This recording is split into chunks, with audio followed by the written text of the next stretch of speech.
This one more function को और क्या बोलते हैं? इंजेक्टिव फंक्शन भी बोलते हैं। ठीक है, इसका मतलब क्या होता है सब लोग समझेंगे। इंजेक्टिव फंक्शन, क्लियर है जी? इसका मतलब क्या होता है वो सब लोग देखेंगे। तो वन वन फंक्शन को बोलते हैं हम लोग इंजेक्टिव फंक्शन। ठीक है, तो इसमें आप लोग सब लोग समझेंगे यहाँ पे कि वन वन फंक्शन किसको बोलते हैं। तो देखो इसको बोलते हैं हम लोग मैपिंग। जैसे आप सेट ए बनाया आपने, तो सेट ए के जो एलिमेंट होंगे, तो सपोज हमने एलिमेंट कंसीडर किया A1, A2, A3 and A4, this element we have considered. ठीक है, बी के जो है आपने एलिमेंट कंसीडर किए B1, B2, B3 and B4। तो देखो ये फंक्शन होगा। तो अगर आप लिखते हैं कि ये फंक्शन है A to B में, suppose this mapping is a function, ये पूरा पार्ट को हम लोग बोलते हैं ना मैपिंग। मैपिंग मतलब जैसे कि A का भी रिलेशन एस्टेब्लिश करने के बाद A का रिलेशन किसके साथ होगा, फिर A2 का रिलेशन किसके साथ होगा, और रिलेशन जब फंक्शन हो जाएगा या कोई रिलेशन भी है तब भी वो क्या होगा, इस पूरे पार्ट को बोलेंगे कि ये मैपिंग है।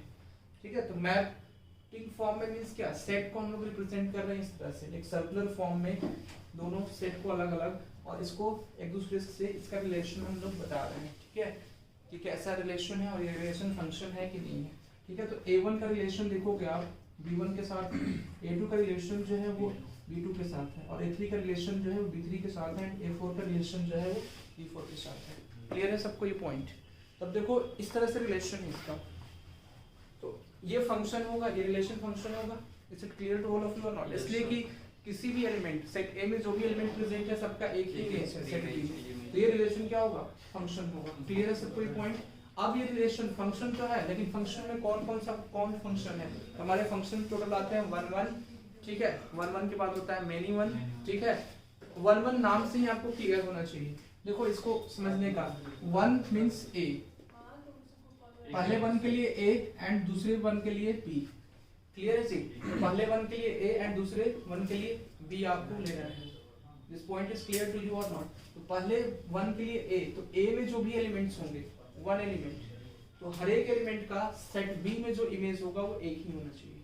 ऐसा नहीं है कि 1 1 लिखा हुआ है, मींस जो भी एलिमेंट्स होंगे सेट A में प्रेजेंट, उन सब का सेट B में जो है केवल एक ही एलिमेंट होना चाहिए। अगर सेट B में केवल एक ही एलिमेंट होगा तभी ये फंक्शन क्या होगा, 1 1 होगा। दो एलिमेंट सेट A में किसी भी दो एलिमेंट का इमेज जो है वो सेट B में एक नहीं होना चाहिए। ठीक है, मींस दो एलिमेंट के सेम इमेज नहीं होने चाहिए। समझ में आ रहा है? मींस एक एलिमेंट जो होगा, हर एक एलिमेंट का जो है वो डिफरेंट इमेज होना चाहिए सेट B में। क्लियर है? तब वो फंक्शन आपको क्या हो जाएगा, 1 1 फंक्शन होगा। तो इसको आप ऐसे लिखेंगे कि every different element of set A has only one images in set B. Clear है? तो no two same element present in set A has same image in B. ऐसे भी आप लिख सकते हैं इसको। बहुत सारे इसके मेथड्स हैं लिखने के कि no two same element have same images in set B। तो ये आपका हो जाता है 1 1 फंक्शन। ठीक है, ऐसे भी लिख सकते हैं कि कोई भी दो एलिमेंट का सेट A में जो भी दो एलिमेंट प्रेजेंट है उनका जो है सेट B में इमेज जो है वो सेम नहीं होना चाहिए। क्लियर है? मतलब एक का एक ही इमेज होना चाहिए, तो 1 1 फंक्शन हो जाएगा। समझ में आया? और ये पूरे प्रोसेस को हम लोग बोलते हैं कि मैपिंग। क्लियर है? और इसको सर्जेक्टिव फंक्शन भी बोलते हैं। तो देखो यहाँ पे A1 का इमेज है B1, A2 का इमेज है B2, A3 का इमेज है B3 और A4 का इमेज है B4। तो देखो हर एक एलिमेंट का एक ही इमेज है, किसमें है, सेट B में। तो A1 का इमेज जो है वो B1 है, A2 का इमेज B2 है, A3 का इमेज B3 है, A4 का इमेज B4 है। ठीक है, तो सेट B में जो है सबका एक ही एक इमेज है। इसका मतलब कैसा फंक्शन होगा, 1 1 फंक्शन होगा। तो यहाँ पे आप लिख सकते हैं no two same element, या no two elements have same image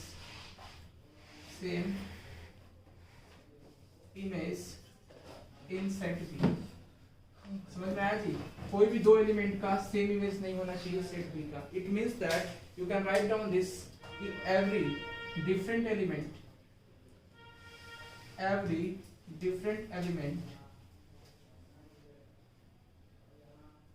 of set A should have different images different images in set D।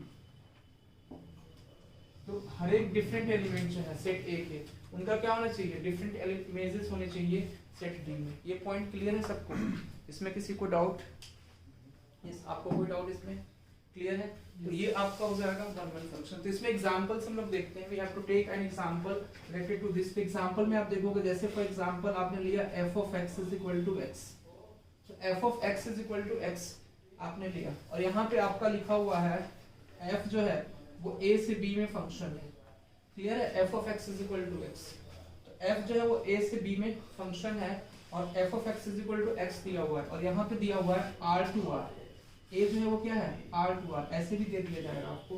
f जो है वो r to r है, और r to r मींस क्या, सेट a जो है वो रियल नंबर है और सेट b भी रियल नंबर है, और आपको लिखा हुआ है f of x is equal to x।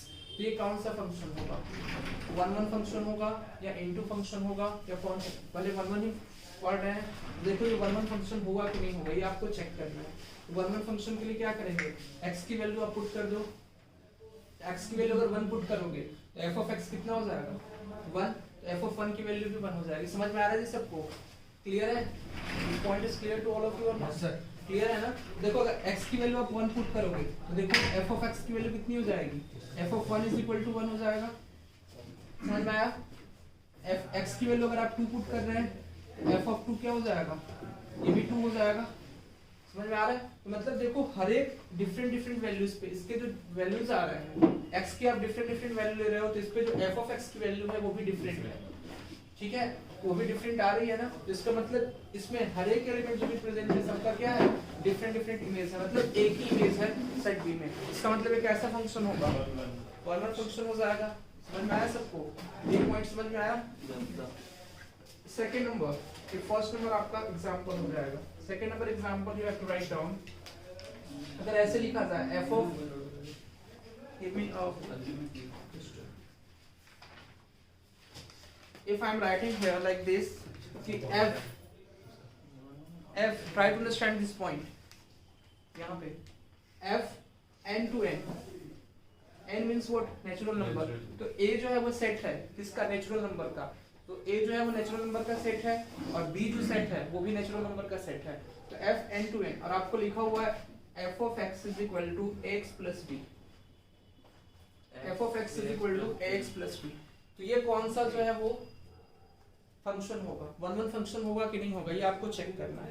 तो f of x is equal to ax plus b, तो आप देखो x की वैल्यू 1 पुट कर लो, नेचुरल नंबर बोल रहा है ना यहाँ पे n to n, तो x की वैल्यू क्या होगी, ये आपकी x की वैल्यू है, ये समझ में आ रहा है? ये x है और ये y नहीं है, ये पूरा क्या है, कोडोमेन है, इसको हम लोग बोलते हैं डोमेन। n जो है ये क्या है आपका डोमेन हो जाएगा, और ये क्या हो जाएगा, इसको बोलेंगे कोडोमेन। क्लियर है ना ये पॉइंट? इसको बोलते हैं डोमेन मींस प्रांत, और इसको बोलते हैं सहप्रांत, कोडोमेन। समझ में आया? और कोडोमेन, और जिसके इमेजेस होंगे, मतलब डोमेन के जो जो इमेजेस होंगे इसमें कोडोमेन में, वो सभी क्या होंगे, रेंज हो जाएंगे। समझ में आया सबको ये पॉइंट? ओके, तो f of x is equal to ax plus b आपको ये लिखा हुआ है। This point is clear to all of you. तो f of x is equal to ax plus b, अगर यहाँ पे ये लिखा हुआ ये पॉइंट, तो इसके बाद जो है आपको चेक करना होगा x की वैल्यू इसमें पुट करके, कि x की वैल्यू जब पुट करेंगे तो उसमें f of x की वैल्यू क्या आ रही है, यूनिक आ रही है, अलग अलग आ रही है कि नहीं आ रही है। ठीक है, तो a की वैल्यू तो a b की वैल्यू हमेशा फिक्स है। क्लियर है पॉइंट ये सबको? तो अगर x की वैल्यू आप 1 लोगे, x की वैल्यू अगर 1 लोगे तो f of 1 कितना हो जाएगा, a plus b। क्लियर है जी सबको? Yes sir. सिमिलरली x की वैल्यू अगर आप 2 पुट करेंगे तो f of 2 कितना हो जाएगा, 2a plus b। तो देखो डिफरेंट वैल्यूज आ रही हैं, x is equal to 1 put कर रहे हैं तो a plus b आ रहा है, x is equal to 2 put कर रहे हैं तो 2a plus b आ रहा है। तो डिफरेंट वैल्यूज आ रही हैं, मींस x की वैल्यूज रखने पे डिफरेंट वैल्यूज रखने पे डिफरेंट y की वैल्यूज आ रही हैं। क्लियर है? मींस f of x की डिफरेंट वैल्यूज आ रही हैं। इसका मतलब एक ऐसा फंक्शन हो जाएगा, वन वन फंक्शन हो जाएगा। क्लियर है सबको? Third number point, third number है इसमें आपका f of x। If I am writing here f of x is equal to x into mod of x, अगर हम ऐसे लिख रहे हैं x into mod of x, तो क्या है, वन वन फंक्शन होगा, x into mod of x। अगर आप ऐसे लिखते हैं इसमें f n to n, तो बताएंगे कि वन वन फंक्शन है f n to n में, नहीं है सर। है 1 होगा, n to n में तो होगा ना, इसलिए कि देखो n to n में जब x की वैल्यू आप 1 रखेंगे तो क्या हो जाएगा जी, f of 1 क्या हो जाएगा 1 into mod of 1, और mod of 1 क्या हो जाएगा 1, और 1 into 1 1। क्लियर है सबको? x is equal to अगर 2 रखते हैं आप इसमें f of 2 कितना हो जाएगा 2 into mod of 2, तो that is equal to 4, mod of 2 भी 2 होगा, 2 2 सा 4, तो f of 2 की वैल्यू 4। तो देखो डिफरेंट आ रही है ना, x की वैल्यू डिफरेंट रखने पे y की वैल्यू डिफरेंट आ रही है, और एक ही सबका इमेज जो किसी का सेम होगा नहीं होगा। ठीक है, क्लियर है ना पॉइंट? ये रैशनल नंबर तो f n to n अगर आपको लिखा हुआ ये रिलेशन, ये फंक्शन, और f of x is equal to x into mod of x लिखा हुआ है, तब ये 1 1 फंक्शन हो जाएगा। अगर आपसे ये पूछा जाए f of x is equal to sin x, अगर केवल हम ऐसे दे दें कि f of x is equal to sin x, तो ये 1 1 फंक्शन है?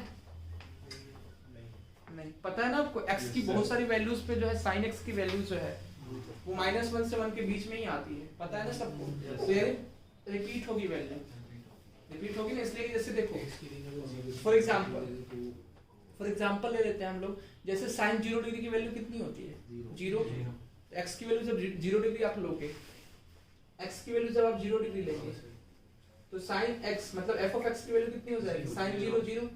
अगर x की वैल्यू 180 डिग्री लेंगे, अब बताइए x की वैल्यू 180 डिग्री लेंगे तो f of x की वैल्यू कितनी हो जाएगी sin 180 डिग्री, और sin 180 डिग्री मींस 0 ही होता है, तो ये f of x की वैल्यू 0। तो देखो x की डिफरेंट वैल्यू पे f of x की सेम वैल्यू आ रही है, मतलब किसी भी दो एलिमेंट के जो सेट A में प्रेजेंट है उनके क्या है सेम इमेज है सेट B में।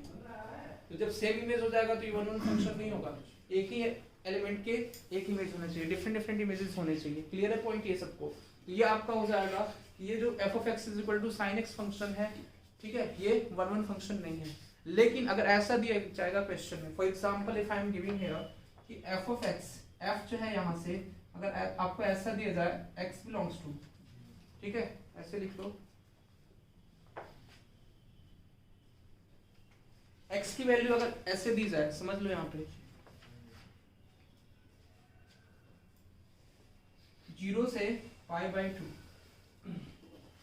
क्लियर है? तो हो जाएगा 0 से π/2 से आपको ऐसा दिया जाए -1 से 1, तो ये क्या हो जाएगा, होगा 1 1 फंक्शन, क्योंकि अलग-अलग इसलिए कि 0 से π/2 के बीच में अगर आप देखोगे तो sin x का वैल्यू जो है सब डिफरेंट आएगा। तो अगर आप ये लिमिट करते हैं कि 0 से π/2, ठीक है, तो उस केस में क्या हो जाएगा 0 से π/2, मतलब ग्राफ अगर बनाओगे तो देखो ग्राफ बनाओगे तो इस तरह से ग्राफ होगा, 0 से π/2 तक कहां पे जाएगा, ये यहां तक ही जाएगा, इसलिए कि ये पूरा क्या होता है दिस बिकम्स पाई हो जाता है, π/2 ये होता है। क्लियर है सबको? तो π/2 पे देखो ये ग्राफ जो है हमेशा x की जो वैल्यू पुट करोगे उस पे क्या होगा, ग्राफ जो है वो डिफरेंट वैल्यू। समझ में आया? 0 से π/2 के अगर बीच में लिखते हैं आप f of x is equal to sin x को, तब वो 1 1 फंक्शन हो जाएगा। तो किसी एक डिफाइंड इंटरवल में अगर आप उसको कर देते हैं तो 1 1 फंक्शन हो जाएगा। लेकिन ऐसे केवल आप लिखते हैं f of x is equal to sin x without any condition, then it is not 1 1 function. Clear है पॉइंट ये? अगर आप लिखते हैं f of x is equal to cos x, if you are writing here f of x is equal to cos x, अगर f of x की value cos x लिखते हैं तो ये भी क्या हो जाएगा 1 1 फंक्शन होगा कि मेरी 1 होगा, 1 1 नहीं होगा, ठीक है, 1 1 नहीं होगा इसलिए कि x की वैल्यूज ऐसी होती है जिस पे f of x की वैल्यू cos x की वैल्यू सेम आती है। पता ना x की वैल्यू 0 डिग्री ले लो तो cos 0 कितना होता है 1, और cos 180 कितना होगा 1 नहीं होगा, -1 होता है, किस पे 1 हो जाएगा सर 1 वो 360 पे, ठीक है, 360 पे क्या हो जाएगा, you can say that cos 0 degree पे भी 1 होता है, cos 360 डिग्री, मतलब x की वैल्यू अगर आप 0 डिग्री लेते हैं तब भी 1 आएगा, और x की वैल्यू 360 डिग्री लेते हैं तब भी ये cos x की वैल्यू क्या आ जाएगी 1 आ जाएगी। तो इट मींस दैट कि अगर केवल आप ऐसे लिखते हैं f of x = cos of x, तो ये कैसा फंक्शन होगा 1 1 फंक्शन नहीं होगा। क्लियर है पॉइंट? लेकिन अगर आप किसी डिफाइंड इंटरवल में लिखते हैं, for example if I am writing here f of 0 to π/2 similarly, और ये आपको लिखा जाए -1 to 1, क्लियर है जी? तो उस केस में यस, उस केस में आ जाएगा। समझ में आया सबको जी? तो ये आपका 1 1 फंक्शन के बारे में हो गया। क्लियर है? जिसमें एग्जांपल्स बहुत सारे हैं, शायद आप देख सकते हैं, इतना से समझ में आ गया। आई थिंक एग्जांपल तो बहुत सारे इनफिनिट हो जाएंगे एग्जांपल। नेक्स्ट हम लोग पढ़ते हैं मेनी वन फंक्शन। तो वन वन मतलब वन का वन होगा, वन मीन्स वन नाम ही है, मतलब एक का एक ही इमेज होगा। देखिए फरवरी के लास्ट तक मार्च के फर्स्ट वीक तक कह सकते हैं, मार्च के फर्स्ट वीक या 10 तक हो जाएगा। रिवाइज वगैरह भी करवाना है ना, तो हम लोग जल्दी कर लेते हैं ताकि जो है वो अब ये सब पढ़ेंगे, एरिया ऑफ कर्व्स, सर्कल, ये सब चैप्टर्स पढ़ने हैं। Area of curves, area of curves last में ये सब लेंगे हम लोग। सुनो एक्चुअल में क्या करेंगे हम लोग कि अब इसके बाद जो है ना, जैसे जो समझने वाला पार्ट है उसमें स्लो चलता है, बाकी थोड़ा सा आप भी पढ़ के आना, फास्ट चलेंगे और ज़्यादा फास्ट चलेंगे तभी हो पाएगा पूरा, ठीक है। अगर फास्ट चलेंगे तो हो सकता है फरवरी लास्ट तक खत्म हो जाए, ठीक है। तो ये क्लासेस का टाइम बढ़ा देंगे, हम पढ़ के आएंगे, क्लासेस का टाइम बढ़ा देते हैं। सर टॉपिक बता दिया करना कि ये पढ़ के आना है। हां हम पढ़ के आएंगे, ठीक है ना। Okay next part of this is one one function हो गया आपका, many one function.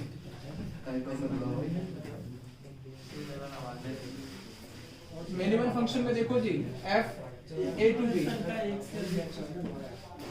f a to b ऐसे आपका मैपिंग दिया हुआ है, ठीक है जी। तो a आपका हो जाएगा, ये आपका हो जाएगा b,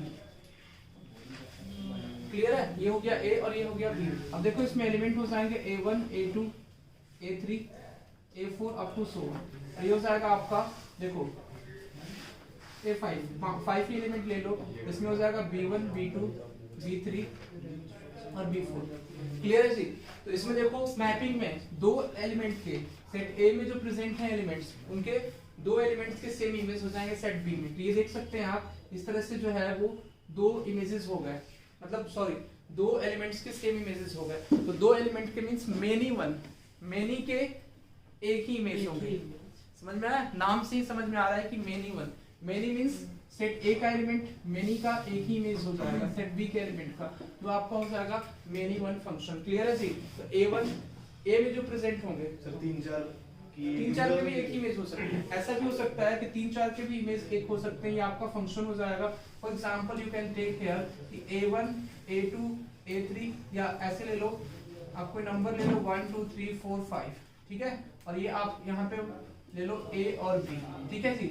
और ये B, ये भी जो है मेनी वन फंक्शन होगा कब, देखो यहाँ पे 1 के भी A होगा इमेज, ठीक है, 2 का भी A हो जाएगा, 3 का भी A इमेज हो जाएगा एंड 4 का B इमेज हो जाएगा, 5 का भी A होगा। तो देखो यहाँ पे 4 एलिमेंट्स ऐसे हैं, there are 4 elements present in set A which has same element in set B, ठीक है। तो सबके क्या है सेम एलिमेंट, सेम इमेजेस हैं। ये चारों एलिमेंट्स के कौन कौन से 1 2 3 एंड 5, इन सभी के क्या है सेम इमेजेस हैं सेट B में। तो you can say that this is a type of many one function, clear है। तो इसमें एग्जांपल्स भी आपने देख लिया, एग्जांपल में आपने देखा f of x is equal to cos of x या f of x is equal to sin of x, अगर हम लिखते हैं इसको, ये क्या हो जाएगा मेनी वन फंक्शन हो जाएगा, क्लियर है सबको।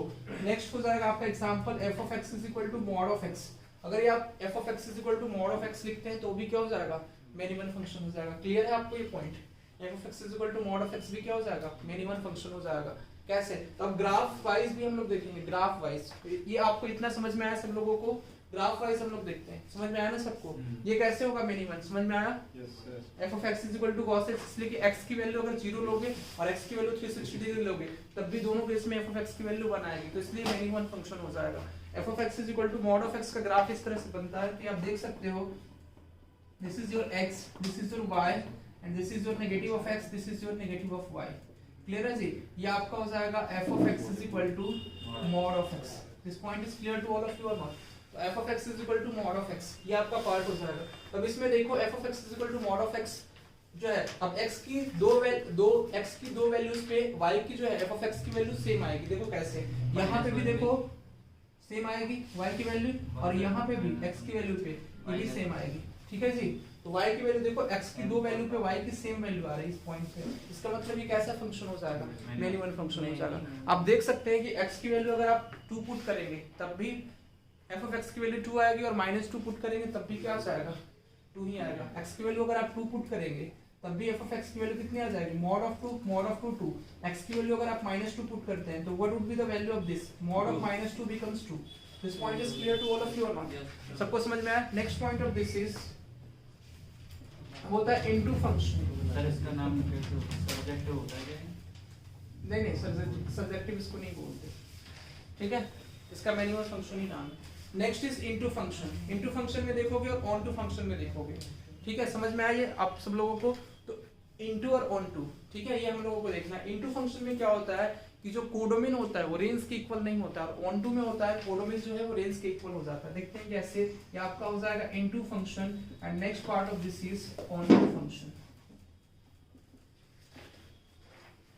तो इसमें क्या होता है, कोडोमेन इनटू फंक्शन में कोडोमेन जो होता है वो रेंज के इक्वल नहीं होता है, तो codomain is not equal to range.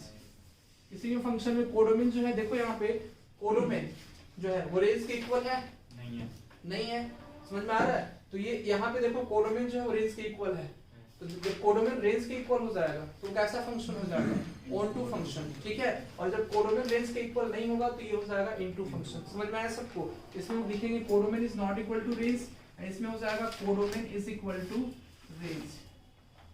Clear है जी।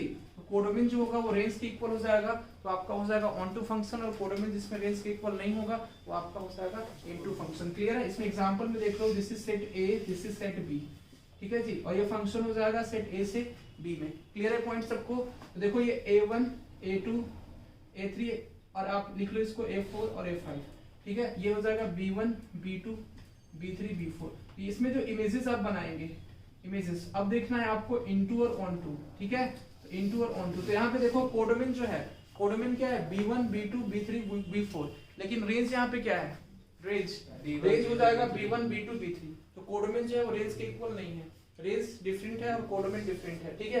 तो कोडोमेन जो है यहाँ पे रेंज के इक्वल नहीं है। कोडोमेन कितना है, b1 b2, you can write down b1 b2 b3 and b4, this is your codomain. What about the range, range is equal to b1 b2 and b3, this is your range. तो range हो जाएगा आपका b1 b2 b3, codomain कितना है b1 b2 b3 and b4, this is your codomain. This point is clear to all of you और not? Clear है ये point सबको? Yes. Next point of this is, तो देखो कोडोमेन रेंज के equal नहीं होगा तो इनटू फंक्शन हो जाएगा। क्लियर है। ऑन टू फंक्शन को बोलते हैं हम लोग surjective function, surjective function. Clear है point. Onto function is known as surjective function. तो देखो ऑन टू फंक्शन में क्या हो जाएगा कि कोडोमेन जो होगा वो रेंज के इक्वल हो जाएगा। तो कोडोमेन जब रेंज के इक्वल होगा तो उस तरह के फंक्शन को आप लोग बोलेंगे ऑन टू फंक्शन। तो इसमें देखो आपका a1, a देखो a आपका सेट है, this is your b set है, और a से b में एक फंक्शन है। क्लियर है पॉइंट। इसमें देखो 1 2 3 4 5, ये आपने ले लिया एलिमेंट, इसमें ले लो 1, इसमें ले लो a b c d। तो सेट b में जो एलिमेंट्स हो जाएंगे a b c d। तो यहाँ पे देखो कि आप कोडोमेन और रेंज की, तो देखो कोडोमेन और रेंज, यहाँ पे देखो कोडोमेन और रेंज क्या है, दोनों इक्वल है। समझ में आया। तो दोनों इक्वल हो जाएंगे, तो ये कैसा फंक्शन हो जाएगा, ऑन टू फंक्शन हो जाएगा। तो जिसमें कोडोमेन, तो कोडोमेन भी आपका a b c d है, a b c d, तब a b c d, तो दिस इज योर कोडोमेन। समझ में आया जी सबको? क्लियर है ना। और रेंज जो है, रेंज भी क्या हो जाएगा, रेंज भी आपका हो जाएगा a b c d, ये आपका हो जाएगा ऑन टू फंक्शन। देखो मेनी वन और वन वन फंक्शन को डिस्टिंग्विश करने के लिए ग्राफ वाइज भी देखते हैं। जैसे देखो ग्राफ जो है, अगर आप कोई भी ग्राफ एक्स एक्सिस के पैरेलल कोई भी लाइन आप ड्रॉ करते हो, तो अगर वो लाइन ग्राफ को 2 पॉइंट्स पर, मतलब एक से ज्यादा पॉइंट पे अगर कट करता है तो ग्राफ हो जाएगा मेनी वन फंक्शन का ग्राफ। क्लियर है पॉइंट। अगर वो कोई एक पॉइंट पे कट करता है तो हो जाएगा वन वन फंक्शन का ग्राफ। तो ग्राफ में भी नोट में लिख सकते हो आप, you can write down this point in note. यहाँ पे नोट में लिखो, if the graph of function,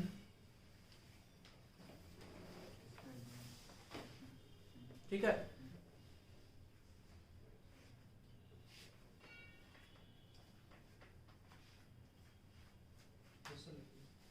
if a graph of a function is cut by a line which is parallel to x-axis, cut by a line parallel to x-axis at one point, then that function, if the graph of function f of x लिख लेना बीच में f of x, then that function f of x would be one function। Clear है। तो graph अगर cut करेगा f of x का, graph cuts by, ठीक है, line parallel to x axis at one point, ठीक है जी। तो अगर एट वन पॉइंट होगा ऐसे लिखना है, graph cuts by a line parallel to x axis, ठीक है, एट वन पॉइंट। तो अगर वन पॉइंट पे कट करेगा तो एफ ऑफ एक्स क्या हो जाएगा, then F of x is one one function, clear है। एफ ऑफ एक्स क्या हो जाएगा, वन वन फंक्शन हो जाएगा। Similarly you can write down for second number part, keep the graph of a function f of x is cut by a line parallel to x axis at more than one point, then f of x would be many one function, ठीक है, would be a many one function। तो f of x क्या हो जाएगा आपका, many one function हो जाएगा। you can write down f of x would be a many one function। f of x आपका many one function हो जाएगा। ये नोट में आप वहाँ पे लिख लेना। उसके बाद ये दोनों लिख लो, ऑनटू फंक्शन और इनटू फंक्शन। इनटू में क्या होता है, कोडोमेन जो है वो रेंज के इक्वल नहीं होता है, और ऑनटू में आपका हो जाता है कोडोमेन रेंज के इक्वल। तो अब इसी में 4 टाइप्स होते हैं। कैसे टाइप्स होते हैं, जैसे देखो 1 1 into 1 1 onto, many one into many one onto, तो 4 टाइप्स हैं। तो आप कर सकते हैं इसमें मेनी वन। देखो 1 1 ऑनटू को बोलते हैं हम लोग बाइसेक्टिव। तो 1 1 भी होना चाहिए, मींस एक एलिमेंट का जो भी सेट ए में एक एलिमेंट प्रेजेंट है उसका सेट बी में एक ही इमेज होना चाहिए, वो आपका हो जाएगा 1 1। ऑनटू के लिए क्या होना चाहिए, कोडोमेन और रेंज दोनों इक्वल होने चाहिए, तो ऑनटू हो जाएगा। तो इसको बोलेंगे, उस तरह के फंक्शन को बोलेंगे 1 1 ऑनटू। क्लियर है सबको, समझ में आ रहा है? उसको बोलते हैं बाइसेक्टिव फंक्शन। तो अभी हम लोग 1 1 ऑनटू फंक्शन,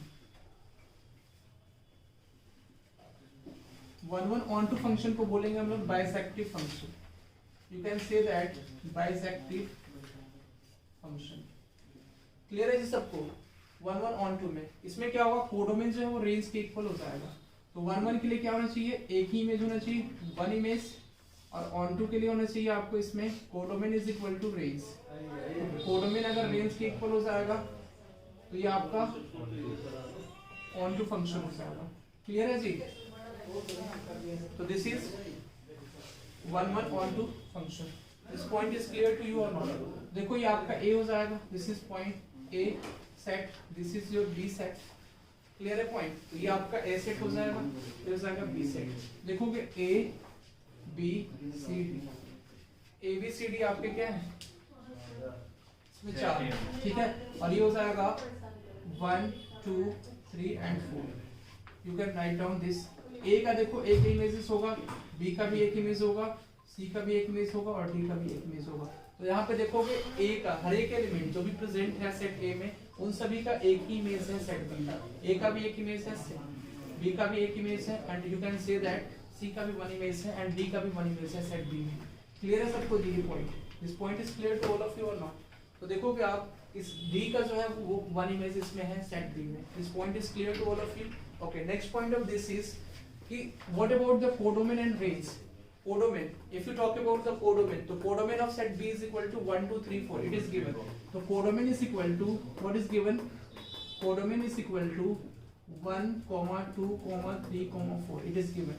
क्लियर है पॉइंट सबको ये? तो कोडोमेन में क्या दिया हुआ है 1 2 3 4, लेकिन रेंज क्या होगा, रेंज भी आपका हो जाएगा 1 2 3 4। तो range is equal to 1 2 3 4।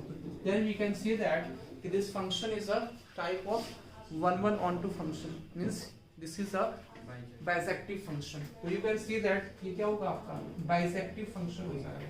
This is a bijective function, bijective function. This point is clear ना? This point is clear to all of you? समझ में आया?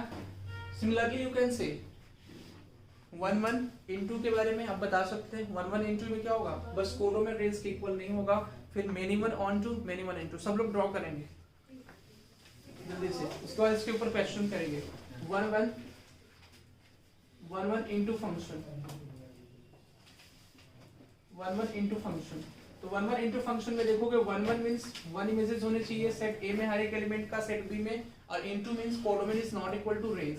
तो कोडोमेन जो है वो रेंज के इक्वल नहीं होना चाहिए, तो वो आपका हो जाएगा into function. This point is clear? तो देखो आप ए सेट हो जाएगा आपका, ये हो जाएगा बी सेट। तो ए से बी में ये मैपिंग है, ठीक है, इसको बोलेंगे मैपिंग। ए से बी में क्या है, मैपिंग है। क्लियर है पॉइंट सी, ये फंक्शन होगा और ए से बी में मैपिंग होगा। ए में एलिमेंट ले लो 1 2 3 4 5, बी में एलिमेंट आपने ले लिया 3 4 5 6। ठीक है, तो यहाँ पे आप देखोगे कि 1 का जो है 1 1 होना चाहिए। ठीक है, 1 1 होना चाहिए और इनटू भी होना चाहिए। इनटू के लिए क्या होना चाहिए, codomain is not equal to range, तो it should be codomain is not equal to range, you have to write down. तो 1 का देखो इमेज हो जाएगा 3 एंड 2 का इमेज हो जाएगा 4 एंड 3 का इमेज हो जाएगा 5 एंड 4 का इमेज हो जाएगा 6। In this case you can say that there are only one image of each and every element which is present in set A. Clear point? तो set A में जो भी element present है उन सब का set B में केवल एक ही इमेज हो रहा है। Clear point? तो यहाँ पे देखो but we can say surely here the codomain is what 3 4 5 6 7। तो codomain क्या है आपका 3 4 5 6 7, but range is not equal to codomain। Range, what about the range? Range आपका क्या हो जाएगा 3 4 5 6। तो range you can write down, range is equal to is given over here 3 4 5 and 6। This is your range. What about codomain? So codomain you can write down, codomain is equal to 3 4 5 6 and 7। So here you can say range is not equal to codomain and each element which is present in set A has only one image in set B. No two same element, no two elements which are present in set A has more than one image in set B. You can say this point. Clear है point सबको? समझ में आया? Okay, next आप लिख सकते हैं many one into many one on to, लिख सकते हैं ना सब लोग, बस यही है लास्ट many one। इसके बाद एग्जांपल लेंगे many one on to। तो many one on to के लिए क्या होना चाहिए, if you talk about many one on to, ये देखोगे आप this is A and this is B। Clear है जी? तो 1 2 3 4 and 5, so this is the element which are present in set A and set B। तो 1 2 3 4, तो देखोगे इसमें दो से ज्यादा एलिमेंट का जो सेट A में प्रेजेंट है उनका क्या है, सेम इमेज हो जाएगा सेट B में, और यहाँ पे कोडोमेन जो है वो रेंज के इक्वल है। तो देखो 1 और 2 दो एलिमेंट ऐसे हैं सेट A के जिसका एक ही इमेज है 1 सेट B में, तो ये मेनी 1 हो जाएगा। मेनी का 1 मींस मेनी एलिमेंट जो भी सेट A में है उनका एक इमेज होना चाहिए। क्लियर है जी? अब देखो कोडोमेन किसके इक्वल हो जाएगा, रेंज के। So here you can see that codomain is equal to range. ये काफी ज्यादा इजी है ये समझने के लिए इस तरह से, और ये आप समझ सकते हैं, क्वेश्चन करेंगे तो और ज्यादा क्लियर होगा। तो codomain is equal to range भी हो गया और मेनी वन भी हो गया। मेनी वन मींस दो एलिमेंट्स के या दो से अधिक एलिमेंट्स के, यू कैन से दैट 2 और मोर देन जो एलिमेंट्स होंगे उनके सेम इमेज होने चाहिए सेट B में। और लास्टली आप अपने से ड्रॉ करके दिखाएंगे जी many one you can say into. इसमें क्या शो करना है, मेनी वन तो शो करना है लेकिन इनटू शो करना है। इनटू मींस जो रेंज होगा वो कोडोमेन के इक्वल नहीं होना चाहिए। शो करेंगे सभी लोग, ये भी फंक्शन होगा, फंक्शन भी होना चाहिए। ठीक है, this is your A and this is your B, और A से B में ये क्या है, फंक्शन है many one into function. Clear है point? This becomes 2 4 6 8 and 1 2 3 4, this you can write down. तो मेनी वन इनटू, और ये एक और लिख लो 5। तो देखोगे 2 का कितना इमेज है 1, 4 का भी 1 है, 6 का 2 है और 8 का 3 है।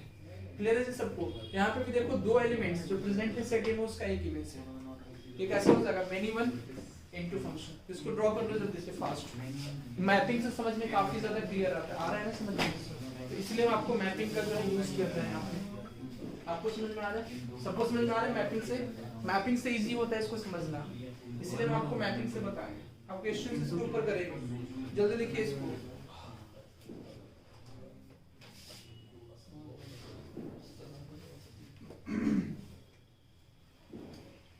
क्वेश्चंस लिखेंगे हम लोग इसके ऊपर। बेस्ट क्वेश्चन इज F जो है मैपिंग है R to R। ठीक है, R to R। अगर आपको ये लिखा जाए f of x is equal to x square, f of x is equal to x square, ये आपको बताना है ये 1 1 होगा या मेनी 1 होगा, ऑन टू होगा या इन टू होगा, तो दोनों तो पहले आपको समझ में आ गया कि मेनी 1 होगा। कैसे? इसलिए कि x की वैल्यू अगर आप 1 रखोगे तब भी f of x की वैल्यू 1 आएगी, और -1 रखोगे तब भी 1 आएगी, तो ये मेनी 1 फंक्शन हो जाएगा। और ऑन टू होगा या इन टू होगा, onto R to R में ऑन टू आएगा या इन टू आएगा। तो देखो इसका कोडोमेन क्या है समझिए, यहाँ पे कोडोमेन इसका कितना दिया हुआ है, कोडोमेन आपका दिया हुआ है R, तो क्या रेंज R आएगा इनटू इसका रेंज कभी आ रहा है, इसका रेंज कहां से कहां तक आएगा, पॉजिटिव रियल नंबर से इंफिनिटी, 0 से इंफिनिटी आएगा, पता है ना सबको, इसीलिए रेंज हम आपको बताए थे। तो r प्लस होगा इसका, ठीक है, r प्लस और प्लस कर सकते हैं 0, r प्लस प्लस 0 मींस इसको बोल सकते हो आप 0 से इंफिनिटी इसका रेंज आएगा, ठीक है। इसलिए कि x स्क्वायर हमेशा क्या होगा, 0 हो सकता है या उससे पॉजिटिव होगा, 0 मींस 0 से बड़ा, इक्वल टू 0 भी हो सकता है, 0 से बड़ा मींस ऑलवेज पॉजिटिव। ये जो नेगेटिव वाला पार्ट है ना वो नहीं आएगा। तो कोडोमेन आपका रियल नंबर है, real number means what, minus infinity से इंफिनिटी। देखो कोडोमेन जो है वो रेंज के इक्वल है नहीं, रेंज इसका आएगा 0 से इंफिनिटी और कोडोमेन दिया हुआ माइनस इंफिनिटी से इंफिनिटी। तो codomain is not equal to range. तो यहाँ पे कौन सा फंक्शन हो जाएगा, मेनी वन और इनटू फंक्शन। तो इस तरह से आपको इसको करना है, क्वेश्चन को सॉल्व। कितना इजी था, है ना। अब थोड़ा सा अच्छा स्टैंडर्ड वाला हम लोग क्वेश्चन लेते हैं। ये तो आपका इजी पार्ट था। सेकंड नंबर क्वेश्चन लिखिएगा, सब लोग लिखिए और इसको बनाने की कोशिश कीजिएगा।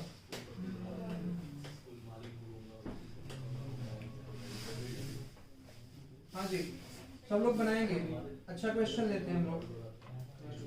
f of x is equal to tan x, ठीक है। f of minus pi by 2 से pi by 2 to minus infinity से इंफिनिटी, ठीक है। ये आपको बताना है। नेक्स्ट नंबर है आपका थर्ड नंबर क्वेश्चन। ये कौन सा होगा, मेनी वन इनटू होगा या मेनी वन ऑन टू होगा।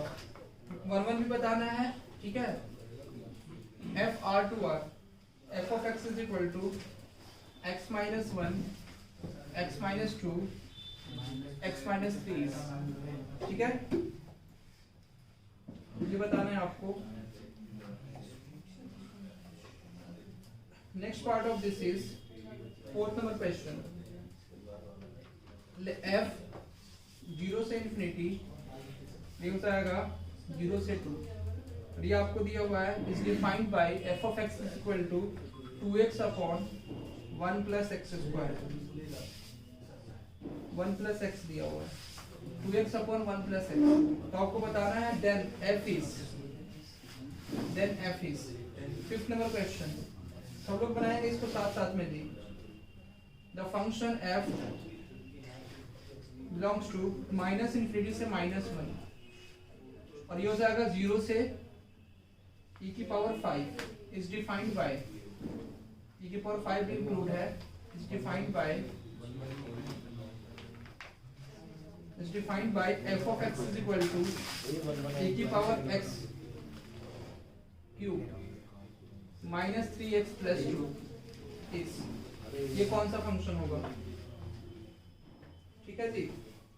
नेक्स्ट है आपका 6 number question. f r to r, ठीक है। f of x is equal to x square minus 8 upon x square plus 2, then f is, ठीक है। Next number is f r to r, ठीक है। f of x is equal to x plus under root of x square, then f is,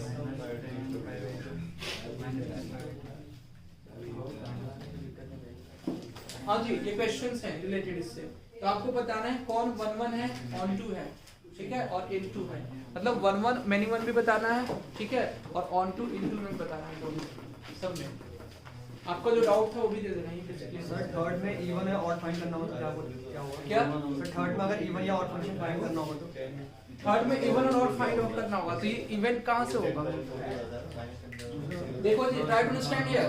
even function नहीं हो पाएगा, ये even होगा ना ऑड होगा। इसलिए कि देखो इसका हर एक पार्ट पे क्या हो रहा है, साइन चेंज हो रहा है। देखो ना सिमेट्रिकल नहीं है किसी के राउंड सिमेट्रिकल नहीं है, आप देख सकते हैं। सर ऐसे फाइंड करेंगे, ठीक है, हाँ सर ऐसे फाइंड करेंगे। नहीं, f of -x निकालो ना, f of -x निकालोगे तो -x वैल्यू पुट करोगे, यहाँ पे -x पुट करोगे, यहाँ पे -x। तो देखो माइनस इसमें से कॉमन हो जाएगा, तो ये क्या बनेगा, x + 1 x + 2 x + 3। समझ में आ रहा है पॉइंट। तो इसलिए जो है वो आप क्या करोगे, माइनस माइनस ये प्लस आएगा उसमें, और उसमें भी अलग अलग आएगा, फिर तीनों को मल्टीप्लाई करके देखोगे। अदरवाइज आप ग्राफ बना के भी देख सकते हो। इसका ग्राफ कैसा बनेगा, तो ग्राफ देखोगे x = 1 पे f of x की वैल्यू कितनी आ रही है, तो आप देख सकते हैं f of x की वैल्यू ग्राफ बनाएंगे, फिर उसके बाद x इक्वल टू 2 पे f(x) की वैल्यू चेक करेंगे, x इक्वल टू 3 पे चेक करेंगे, ठीक है जी। इसलिए कि चेंज पॉइंट आपके क्या है 1 2 3 ही है, और वहां से आपको f(x) की जो वैल्यू है वो देगी कि ग्राफ जो है कैसा बनेगा। समझ में आया? सर और कोई वैलिडिटी सर एक रूल बताया था आपने पावर वाला, कौन सा? जो ऑड पावर होता है, ऑड पावर इवन पावर, ठीक है। इसमें देखो पावर 1 है, पावर 1 है, इसमें भी पावर 1 है, इसमें भी पावर 1 है। तो जब ऑड पावर होता है ना तो उस केस में उसकी वैल्यू हमेशा चेंज होती है, और चेंज होगी। देखो इवन फंक्शन के लिए क्या होना चाहिए, ग्राफ को सिमेट्रिकल होना चाहिए y एक्सिस के अराउंड भी, और ऑड फंक्शन होने के लिए ग्राफ को ओरिजिन के अराउंड सिमेट्रिकल होना चाहिए, दिस शुड बी। बट इसमें जो है देखो हमेशा चेंज हो जाएगा, इसका नेचर चेंज होगा, कभी पॉजिटिव होगा कभी नेगेटिव होगा, क्लियर है? इसका नेचर चेंज होगा, चेंजिंग नेचर होगा तो आप किसी एक डिफाइंड इंटरवल में इसको ऑड नेचर बोल सकते हैं कि ऑड फंक्शन है, इवन फंक्शन है। लेकिन अगर इसमें कोई कंडीशन नहीं दी गई है, r टू r है, तो ये नहीं ऑड फंक्शन होगा नहीं इवन फंक्शन। आपने शायद ऐसे कुछ बताया था कि इसकी ऑड पावर होती है, ऑड पावर कब? x की पावर में केवल हो, मतलब केवल मोनोमियल हो, ध्यान रखना केवल मोनोमियल हो, उसके बारे में बताया था आपको, केवल मोनोमियल जो। समझ में आया? इसको सेकंड नंबर जी, second number f(x) = tan x, ये कौन सा फंक्शन होगा? पहले आपको चेक करना है 1 1 होगा या मिनिमम होगा, ठीक है जी। f(x) = tan x, तो -π/2 से π/2 के बीच में, तो ग्राफ भी आप बना के देख सकते हैं, ठीक है। ग्राफ अगर एक पॉइंट से ज्यादा पॉइंट पे कट करेगा तो इसका मतलब वो क्या हो जाएगा 1 1 होगा, ग्राफ अगर एक से ज्यादा पॉइंट पे कट करेगा तो मिनिमम हो जाएगा, अगर ग्राफ केवल एक ही पॉइंट पे कट करेगा तो 1 1 होगा। क्लियर है सबको जी?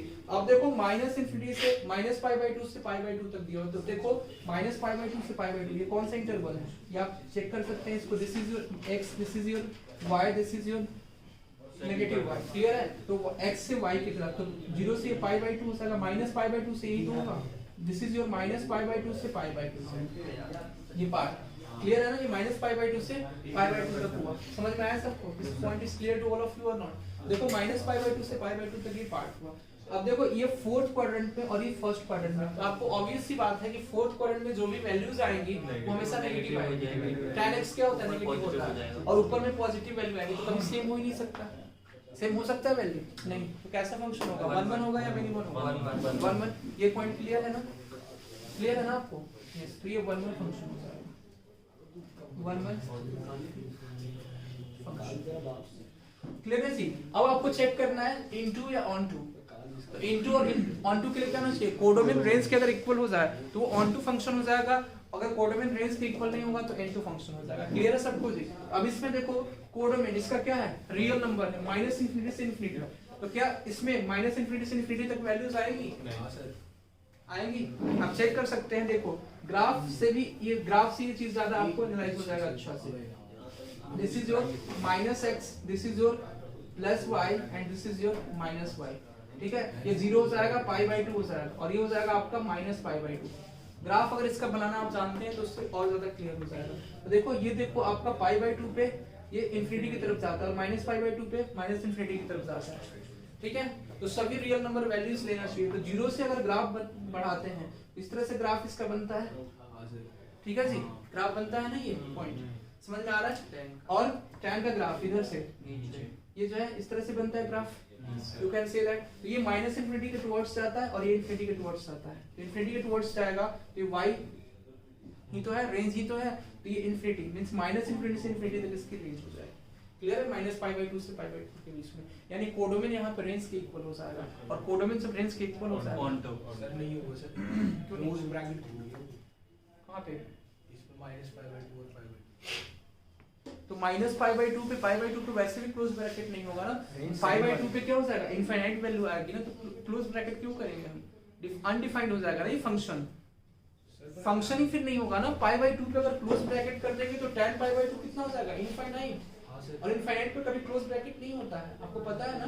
तो ये फंक्शन ही नहीं होगा फिर तो फिर आप 1 1 ऑनटू फंक्शन चेक कैसे करेंगे? जब अगर आप x की वैल्यू π/2 ले लेते हैं या -π/2, तो उस केस में फंक्शन ही अनडिफाइंड हो जाएगा, तो फंक्शन ही नहीं होगा फिर तो।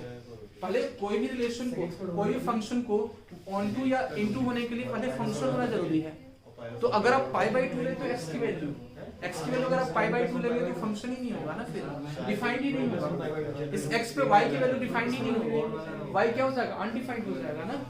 तो y जब अनडिफाइंड हो जाएगा तो क्या करेंगे, तब कैसे चेक करेंगे, वन वाला प्लीज, तो फिर sir please try to understand और रेंज फिर इक्वल थोड़ी होगी, यस कोडोमेन और रेंज इक्वल थोड़ी, इसलिए कि कोडोमेन देखो समझो यहाँ पे कोडोमेन भी आर है, रेंज भी आर है, और देखो ये देखो ना x की हर एक वैल्यू पे जो है, सुन लो x की हर एक वैल्यू पे y की अलग अलग डिफरेंट वैल्यूज आ रही है, हाँ सर पर आ रही है ना डिफरेंट वैल्यूज, ये कोडोमेन रेंज के इक्वल तो हो रहा है ना, इसका कोडोमेन कितना होगा, -∞ से इन्फिनिटी दिया होगा, रेंज क्या है इसका, रेंज भी तो होगा -∞ से इन्फिनिटी, नेगेटिव वाली वैल्यू इसमें आ रही है -π/2 से 0 के बीच में, और पॉजिटिव वाली वैल्यू 0 से π/2 के बीच में आ रही है, समझ में आ रहा है, तो इसका रेंज भी क्या हो जाएगा -π/2 से π/2, समझ में आया, यस सबको समझ में आया ना, तो रेंज इसका सेम हो जा रहा है, किसके इक्वल, कोडोमेन के इक्वल हो जा रहा है, तो 1 फंक्शन हो जाएगा, ऑन टू फंक्शन हो जाएगा, इस इंटरवल में केवल इस इंटरवल में हम बता रहे हैं -π/2 से π/2 के बीच में, अगर इसके अलावा होगा तो ये फिर 1 नहीं होगा, क्लियर है पॉइंट सबको क्लियर है, आगे नेक्स्ट चलते हैं, थर्ड नंबर क्वेश्चन को आपको चेक करना है कि 1 होगा n2 होगा, सर जो पावर वाला रूल बोला आपने अलग अलग लगाएंगे ना सब में, पावर वाला जो अलग अलग आप लगा सकते हैं, यस मैन्युअल होगा, मैन्युअल होगा, यस सर, मैंने समझ में आ रहा है कैसे मैन्युअल होगा, x की वैल्यू 1 2 3 रखने पे 0 ही आता है, हाँ तो x की वैल्यू अगर 1 2, देखो इसलिए कि मैन्युअल कैसे होगा, और 1 1, अब देखो इसमें x - 1 है, x - 2 x - 3 है, x - 1 = 0 पुट करोगे तो पूरा टर्म 0 हो जाएगा, x की वैल्यू 1 पे भी 0 होगा, x की वैल्यू 2 पे भी 0 होगा, x की वैल्यू 3 पे भी 0 हो जाएगा, तो इस तरह के एक्सप्रेशन क्या होंगे, मैन्युअल हो जाएंगे, आपको समझ में आ रहा है, क्लियर है ना, इसको अगर 0 के इक्वल पुट करोगे तो x - 1 भी 0 होगा, x - 2 भी 0 होगा, x - 3 भी, तो यहाँ से x की तीन वैल्यूज आ रही हैं, 0 कैसे हो जाएगा अगर 0 एक 0 होगा, देखो x की वैल्यू अगर 1 रखते हो तो f(x) क्या हो जाएगा, आपने 0 बोला ना, f(1) क्या हो जाएगा, 0, नहीं 0 रखने पर आपने बोला 0 रखने पर भी 0, नहीं f(x) की वैल्यू 0 हो रही है, तीनों वैल्यूज रखने पे 1 2 3 रखने पे ना f(x) की वैल्यू 0 हो रही है, इसका मतलब x की डिफरेंट वैल्यूज पे y की सेम ही वैल्यू आ रही है, x की वैल्यू 1 रखने पे भी f(x) की वैल्यू 0 आ रही है, x की वैल्यू अगर आप पुट करेंगे तब भी f(x) की वैल्यू जो है 0 आ रही है, f(x) = इनपुट 3 तब भी f(x) की वैल्यू क्या आ जाएगी, 0 आ जाएगी, क्लियर है पॉइंट सबको, ये पॉइंट, अब देखो ये मैन्युअल हो गया, ये क्लियर है, इसलिए कि x की डिफरेंट वैल्यूज पे सेम वैल्यूज आ रही है y की, यानी ये मैन्युअल फंक्शन है, this is not an 1 function, clear है पॉइंट, तो ये आपका हो जाएगा manual function, this is your manual function. Next point of this is into and onto, ये आपको चेक करना है, तो इनटू और ऑनटू के लिए कोडोमेन और रेंज, तो देखो इसमें कोडोमेन क्या है आपका r, रियल नंबर है, रेंज इसका चेक करना है, रेंज कहां से कहां तक होगा, तो रेंज भी इसका क्या होगा, r होगा, x की अब जो भी वैल्यूज पुट करोगे तो हमेशा r ही होगा, अलजेब्रिक एक्सप्रेशन का कोडोमेन r भी r होता है, रेंज भी आपका r हो जाएगा, क्लियर है सबको, रेंज r समझ में आया कैसे, इसलिए कि ये वैल्यूज आप पुट करोगे ना ऐसे इनफिनिटी -∞ से इनफिनिटी तक ऐसे बनाते हैं ना, इस तरह से लाइक दिस, तो आप बनाते हैं तो देखो x - 1 को 0 के इक्वल पुट करते हैं तो 1 2 3 आता है, इस तरह से आता है, और 3 से बड़ा जब कोई नंबर लेते हैं तो ये पॉजिटिव वैल्यू देता है, ये नेगेटिव वैल्यू देता है, ये पॉजिटिव वैल्यू देता है और ये नेगेटिव वैल्यू देता है, क्लियर है सबको जी, इस तरह से इसका ग्राफ जो है वो -∞ से इन्फिनिटी की तरफ ऐसे बढ़ता है, तो इसमें रेंज में सभी आ जाते हैं, तो यहाँ पे भी रेंज कोडोमेन के इक्वल होगा, तो ये मैन्युअल भी होगा और ऑन टू फंक्शन हो जाएगा, क्लियर है, तो many one onto function. Next fourth number question को कैसे करेंगे, f(x) = 2x / 1 + x, तो देखोगे सबसे पहले कि x की वैल्यू जो है वो 0 नहीं हो सकती है, ठीक है, तो यहाँ पे x की वैल्यू सॉरी -1 नहीं हो सकती है, 0 हो सकती है, ठीक है, तो x की वैल्यू दिया हुआ है 0 से इन्फिनिटी, ठीक है जी, 0 से इन्फिनिटी में आपको चेक करना है f(x) क्या है वो क्या होगा, तो सबसे पहले आप क्या करेंगे, इसका डोमेन आपको दिया हुआ है, डोमेन दिया हुआ है, रेंज इसका फाइंड आउट करेंगे, रेंज फाइंड आउट करेंगे तभी तो पता लगेगा कि 0 से 2 इसका रेंज कि नहीं है, तो इसका रेंज फाइंड आउट करेंगे, इसलिए हम आपको डोमेन और रेंज पे इतने सारे क्वेश्चंस करवाए थे, क्लियर है पॉइंट, तो इसका रेंज फाइंड आउट करेंगे, रेंज कोडोमेन के इक्वल हो जाएगा, कोडोमेन आपका दिया हुआ है 0 से 2, दिस इज योर कोडोमेन, तो रेंज कोडोमेन के अगर इक्वल हो जाएगा तो ये कैसा फंक्शन हो जाएगा, ऑन टू, अगर नहीं इक्वल होगा तो इनटू हो जाएगा, क्लियर है, तो इसका रेंज कैसे फाइंड आउट करेंगे, रेंज बताया था आपको कैसे रेंज फाइंड आउट करेंगे, y = 2x / 1 + x का रेंज कैसे फाइंड आउट करेंगे, देखो इसको आप y सपोज कर लो, y = 2x / 1 + x, क्लियर है सबको ये पॉइंट, अब x को y के टर्म में आपको लिखना है, तो you multiply this 1 plus x into y, तो 1 plus x को y से मल्टीप्लाई करो, this becomes y plus x into y is equal to 2x। तो यहाँ से देखो x को y के टर्म में लिखना है, ठीक है। x को y के टर्म में कैसे लिखेंगे, x को इस साइड पे ले जाएंगे, 2x minus xy is equal to y, तो x इसमें कॉमन ले लो, 2 minus y is equal to y, तो x की वैल्यू हो जाएगी y upon 2 minus y। यहाँ पे देखो 2 minus y क्या है, डिनोमिनेटर है, 2 minus y क्या है, डिनोमिनेटर में प्रेजेंट है। तो इस फंक्शन को डिफाइन होने के लिए डिनोमिनेटर क्या होना चाहिए, not equal to 0। You have to write down here 2 minus y not equal to 0, तो y क्या हो जाएगा, y is not equal to 2। It means that you can say that कि y की कोई भी वैल्यू पॉसिबल हो सकती है, लेकिन y की बस ट्रू वैल्यू नहीं पॉसिबल हो सकती। लेकिन ये देखो कोडोमेन में 2 भी दिया हुआ है, तो ये क्या रेंज के इक्वल होगा, नहीं, इसलिए कि y जो है वो माइनस इनफिनिटी से इनफिनिटी तक कहीं भी जा सकता है, लेकिन वो बस 2 नहीं होगा, तो कोडोमेन रेंज के इक्वल नहीं हुआ। समझ में आया सबको ये पॉइंट, तो कोडोमेन रेंज के इक्वल नहीं होगा, तो कौन सा फंक्शन हो जाएगा, इनटू। आपको चेक करना है मेनी वन और वन वन चेक करना है, ठीक है जी। तो मेनी वन और वन वन चेक करना है, तो आप देखोगे x की वैल्यू जब 0 रखोगे तो 0 आ जाएगा, x की वैल्यू अगर 1 रखोगे तो डिफरेंट आ रहा है, ठीक है। तो x की वैल्यू 1 रखोगे तो कितना आ रहा है 1, x की वैल्यू 2 रखोगे तो कितना आ रहा है 4/3, x की वैल्यू 4 रख के देखो 6/8 डिफरेंट आ रहा है। तो यानी देखो x की वैल्यू अगर आप डिफरेंट रख रहे हैं, y की वैल्यू क्या आ रही है, डिफरेंट आ रही है, इसका मतलब ये 1 1 फंक्शन हो गया, तो 1 1 इनटू फंक्शन। समझ में आया सबको, यस क्लियर है ना आपको। नेक्स्ट नीचे 5th नंबर क्वेश्चन करेंगे सबको, 5th number question. Minus infinity से -1 और ये आपका कोडोमेन दिया हुआ 0, e टू द पावर 5 और इसका पूछा जा रहा है fx is equal to this e to the power x x³ - 3x + 2 is x³ - 3x + 2 is। तो देखो कोडोमेन और रेंज देखोगे, कोडोमेन और रेंज आपको चेक करना है इसमें।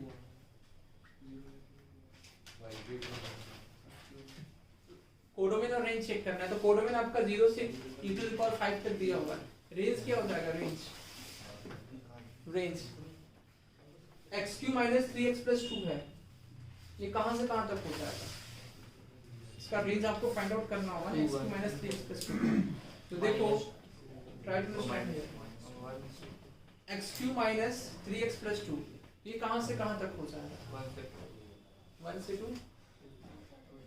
जैसे आपको रेंज अगर हम बोले कि इसका रेंज निकालिए y = e to the power x³ - 3x + 2, तो इसका रेंज कैसे निकालेंगे आप, कैसे रेंज निकालेंगे, लॉग लेंगे, लॉग लेंगे ना सब लोग, तो लॉग लेंगे तो log e लेंगे, उसके बाद इसका रेंज निकालेंगे तो log e y = ऐसे लेंगे ना, log e y = ये हो जाएगा x³ - 3x + 2।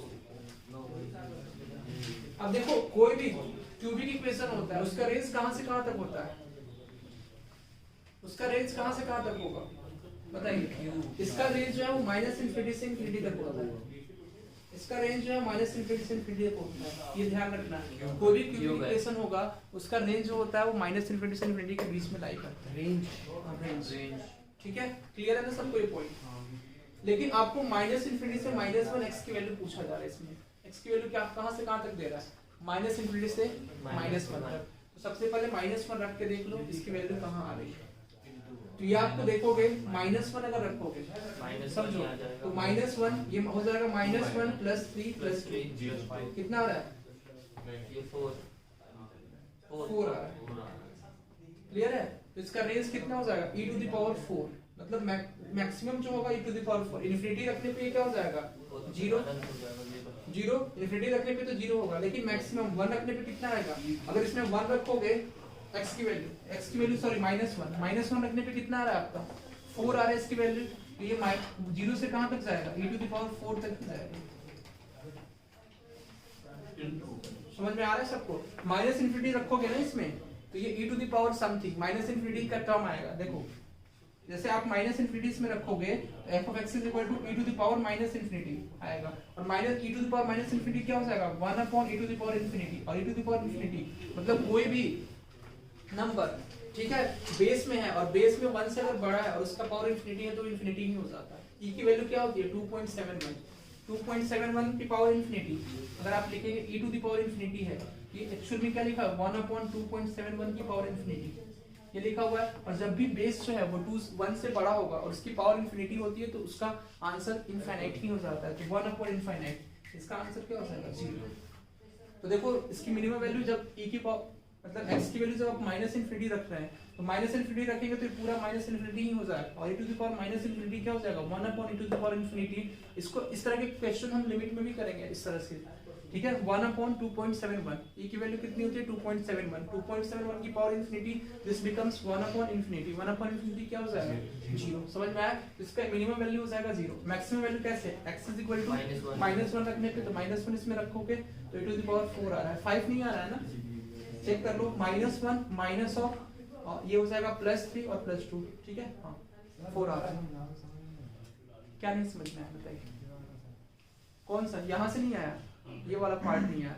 देखो जैसे इसमें आप माइनस इनफिनिटी रखोगे ना तो माइनस इनफिनिटी बहुत बड़ा होता है टर्म, माइनस इनफिनिटी की पावर 3 हो जाएगा -3 × माइनस इनफिनिटी +2, तो उसमें कोई भी टर्म आप प्लस करो या माइनस करो उसमें कोई इफेक्ट नहीं होता, इसलिए कि माइनस इनफिनिटी अपने आप में अनंत की तरफ होता है, तो माइनस इनफिनिटी ही इसका आंसर आएगा, ठीक है। तो e to the power minus infinity क्या हो जाएगा, आप माइनस पावर में है तो 1/e to the power infinity लिख सकते हैं ना, जैसे a टू द पावर आप लिखते हैं -n तो क्या होता है 1/a to the power n, ऐसे लिखते हैं ना 1/ में माइनस होता है तो रेसिप्रोकल हो जाता है, तो 1/e to the power infinity, तो 1/e की वैल्यू क्या है 2.71 और 2.71 की पावर इनफिनिटी। देखो जब भी बेस 1 से बड़ा होता है और उसकी पावर इनफिनिटी आप लिखते हो तो वो जाता है उसका आंसर इनफिनिटी ही होता है, लेकिन अगर बेस 1 से छोटा हो और उसकी पावर अगर इनफिनिटी आप लिखते हो तो उसका आंसर 0 होता है। समझ में आया ये पॉइंट? 2.7 कहां से आया?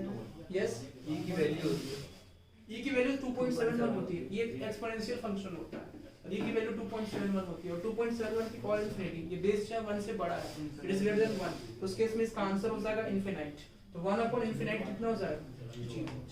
क्लियर है? इसका रेंज आया 0, मिनिमम वैल्यू मैक्सिमम वैल्यू जब x की वैल्यू -1 पुट करेंगे तो आपकी मैक्सिमम वैल्यू आ गई, ठीक है सी। इसलिए कि माइनस इनफिनिटी -1 में बड़ा कौन है -1 पे आ रहा है e टू द पावर 4, तो देखो इसका कोडोमेन दिया हुआ है 0 c to the power 5, range आ रहा है 0 c टू द पावर 4, तो कोडोमेन रेंज के इक्वल है नहीं, तो कैसा फंक्शन होगा इनटू। क्लियर है? अब ये 1/1 होगा या मेनी 1 होगा ये आपको चेक करना है। मेनी 1 कैसे? सर e का पावर हम कुछ भी रखते 0 आता है, तो e की पावर कुछ भी रख के 0 आता है, मींस आपको माइनस इनफिनिटी से -1 के बीच में रखना है। सर माइनस इनफिनिटी वाला 10 भी कर दें सर मेनी 1 आ रहा है कैसे? सर इनको मतलब इसके एक x1 की वैल्यू और x2 की वैल्यू रख के फिर फंक्शन इक्वल करेंगे, x1 की की वैल्यू पावर ये जो दे रखी है इसमें एक बार हम x1 डालेंगे और दूसरी बार लेंगे तो उसमें x2 डालेंगे, दोनों की x1 डालेंगे, हाँ x1 x की वैल्यू 1 डालेंगे, मतलब सर x की वैल्यू x1 लिखेंगे हम एक बार अच्छा, हाँ। और दूसरी बार में x2 लिखेंगे, दोनों की पावर्स इक्वल करेंगे, तो जो ब्रैकेट्स हम कॉमन लेंगे फैक्टर्स उनको इक्वल करेंगे, तो एक में x1 x2 आएगा, दूसरे में x1 ± x2 आएगा। ठीक है आ रहा है इक्वल। तो अब देखो जैसे इन्होंने बोला कि अब ये इसकी वैल्यू जो है सेम होनी चाहिए, मतलब दो x की वैल्यू सेम होनी चाहिए, उसके y की वैल्यू सेम आनी चाहिए, ठीक है। तो y की वैल्यू सेम आनी चाहिए, तो x1 = x2 आ रहा है ना, y की वैल्यू आपको सेम आनी चाहिए ना।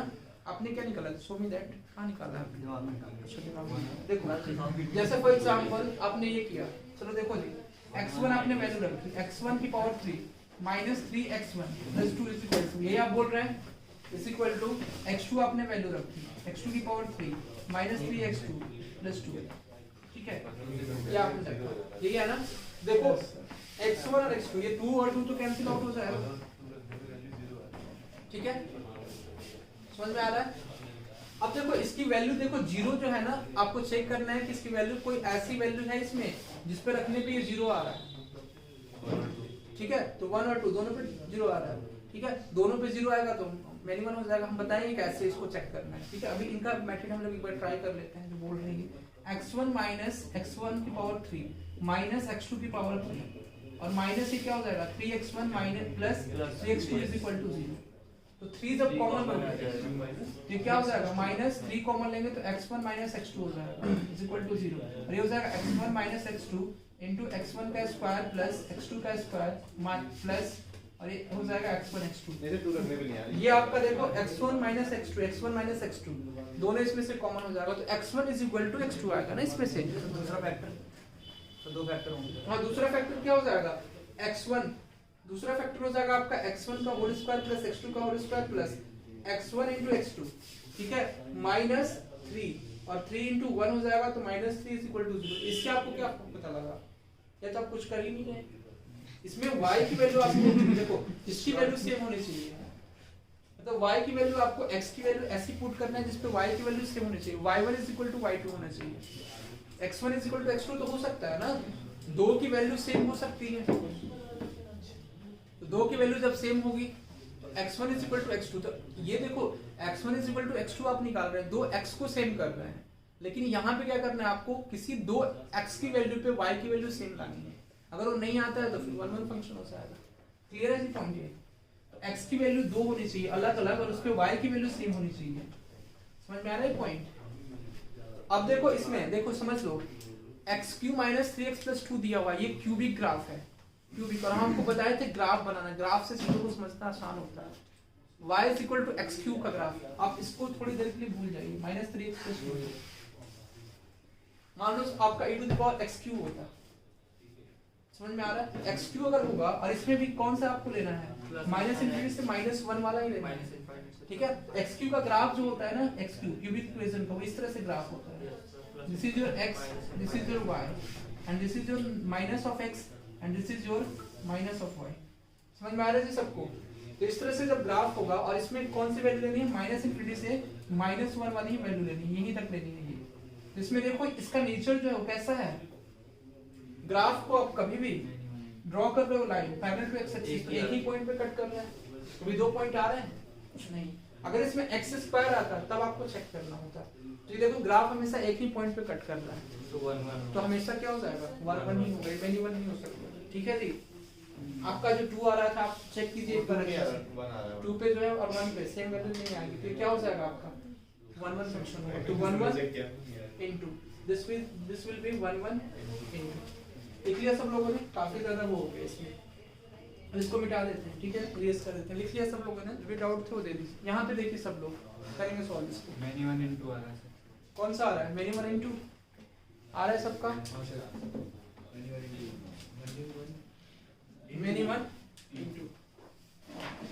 into सबसे पहले आपको देखना है कोडोमेन इसका रेंज देखना होगा ठीक है तो कोडोमेन और रेंज देखो कोडोमेन इसका क्या है रियल नंबर है रेंज इसका कितना हो जाएगा रेंज की अगर बात करेंगे तो रेंज कैसे निकालेंगे similarly y is equal to x² - 8 upon x² + 2 clear है पॉइंट जी तो x² को मल्टीप्लाई करेंगे इसके साथ तो y into x² + 2 into y is equal to x² - 8 तो अब x² देखो यहाँ पे x² है तो x² - 8 को भी आप LHS में लाएंगे this becomes x² कॉमन ले लेंगे this becomes y - 1 + 2y + 8 is equal to 0 अब इस फंक्शन को डिफाइन होने के लिए y क्या होना चाहिए discriminant greater than equal to 0 होना चाहिए इस फंक्शन को डिफाइन होने के लिए क्वाड्रेटिक इक्वेशन को डिफाइन होने के लिए क्या होना चाहिए उसका डिस्क्रिमिनेंट जो है जो स्क्वायर रूट में होता है जैसे आप लिखते हो ना x की यहाँ से x की वैल्यू निकालोगे y के टर्म में तो क्या निकालोगे -b + -√d/2a तो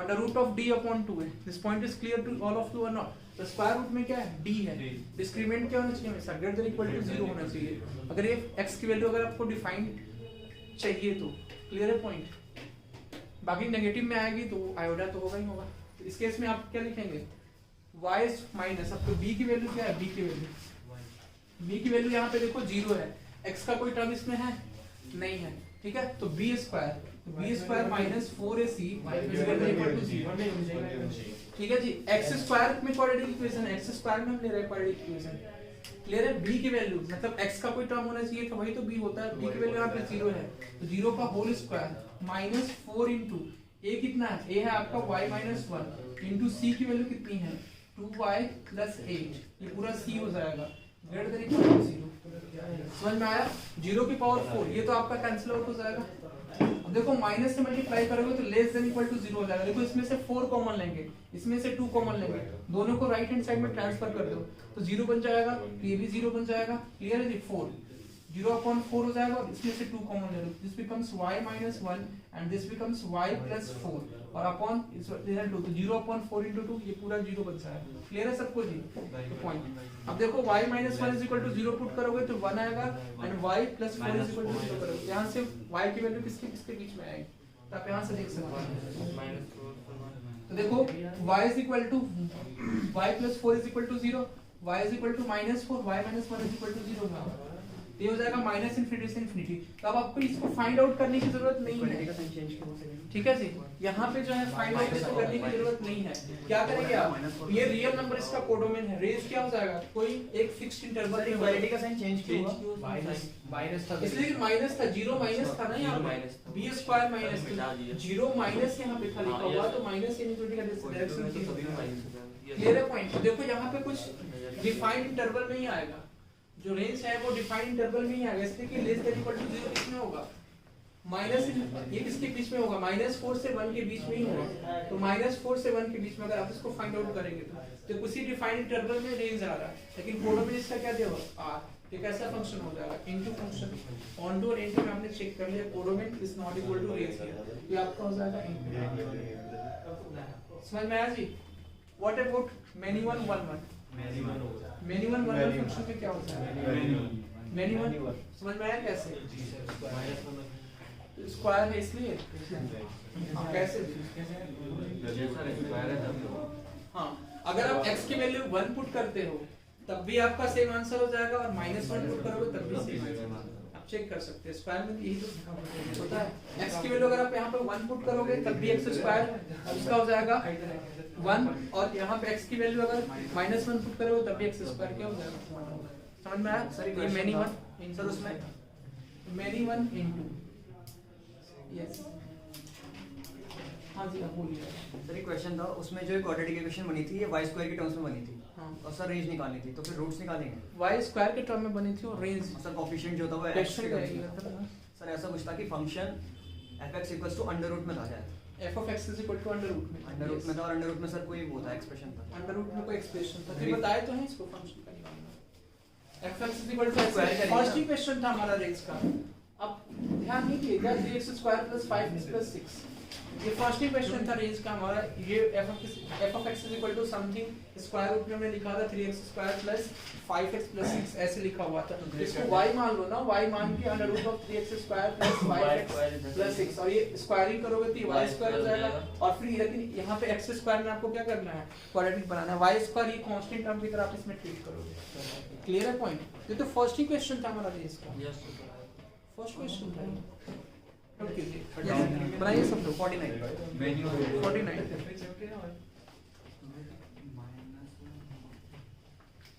काफी इजी क्वेश्चन है, देखिए जी सब लोग। लेट a = 0 1, a के बारे में दिया हुआ आपको 0 1 और ये 0 1 जो है ना दो एलिमेंट है बस, a = 0 1 here only 2 elements are given, वो सब लोग फाइंड आउट करेंगे, तब तक ये क्वेश्चन भी हम डिस्कस कर रहे हैं, ठीक है। 0 1 और यहाँ पे आपको दिया हुआ एंड n भी the set of natural number, n आपको दिया हुआ है, n जो है वो सेट है किसका, नेचुरल नंबर का, ये तो अंडरस्टूड है सबको, नेचुरल नंबर। क्लियर है जी? Then the mapping fn to a, तो मैपिंग ये दिया हुआ n to a, क्लियर है। n आपका क्या हो जाएगा यहाँ पे, डोमेन, क्लियर है पॉइंट ये। व्हाट अबाउट a हो जाएगा आपका कोडोमेन, तो कोडोमेन इसका क्या है, केवल दो ही है 0, 1। समझ में आ रहा है? This point is clear to all of you. Next point of this is, अब इसमें दे रहा है is defined by f of 2n - 1, f of 2n - 1 is equal to 0 and f of 2n is equal to 1 versus n belongs to natural number is, n आपका यहाँ पे natural number ही होगा इसलिए कि डोमेन की वैल्यू ले सकता है। आपको बताना है ये 1 1 on 2 होगा, a number option, b number option is 1 1 into and c number option is both 1 1 on 2 and d number option is neither 1 1 nor on 2, neither 1 1 nor on 2. Yes, take this point. Yes you tell me, बताइए सब लोग इसका, बताए नहीं सब लोग इसको। ये बन गया सबका आंसर, आ गया नहीं इसका? ये तो इजी है। मैनी वन और एक्चुअल में क्या लिखा हुआ है ये देखो, एक्चुअल में लिखा हुआ है f of x is equal to x plus under root of x square mod of x लिखा हुआ है, x plus mod of x लिखा हुआ है, समझ में आ रहा है सबको? under root of x square आपको लिखना है mod of x, लिख सकते हैं ना आप? कोई डाउट इसमें? यस तो कर सकते हैं उसको, काफी ज्यादा इजी है। क्या है आंसर? मैनी वन आया ना? यस x की वैल्यू 1 लेंगे तो क्या हो जाएगा?